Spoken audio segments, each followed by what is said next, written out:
نحمدہ و نصلی علی رسولہ الکریم۔ محترم سامعین،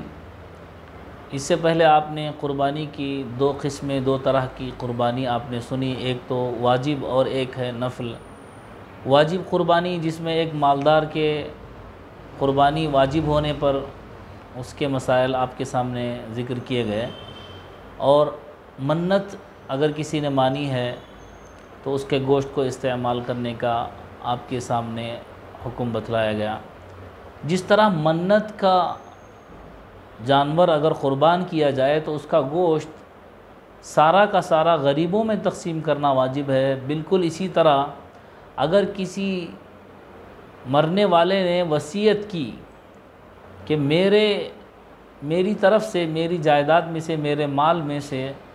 قربانی کر دی جائے، اور میت کی اس وصیت پر رشتہ دار اگر قربانی کرتے ہیں تو اس قربانی کے گوشت کا بھی وہی حکم ہے کہ سارا کا سارا گوشت غریبوں میں تقسیم کیا جائے، نہ کسی امیر کو دیا جائے اور نہ خود گھر والے استعمال کریں۔ تو خلاصہ یہ ہے کہ دو قربانیاں ایسی ہیں، دو قربانی کا گوشت ایسا ہے جس کو خود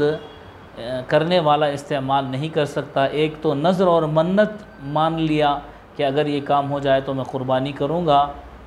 تو اس کا گوشت خود استعمال نہیں کر سکتا اور نہ ہی کسی امیر کو دے سکتا ہے۔ بالکل اسی طرح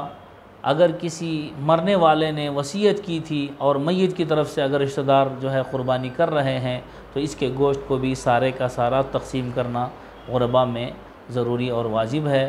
اللہ تعالی ہم کو عمل کی توفیق عطا فرمائے۔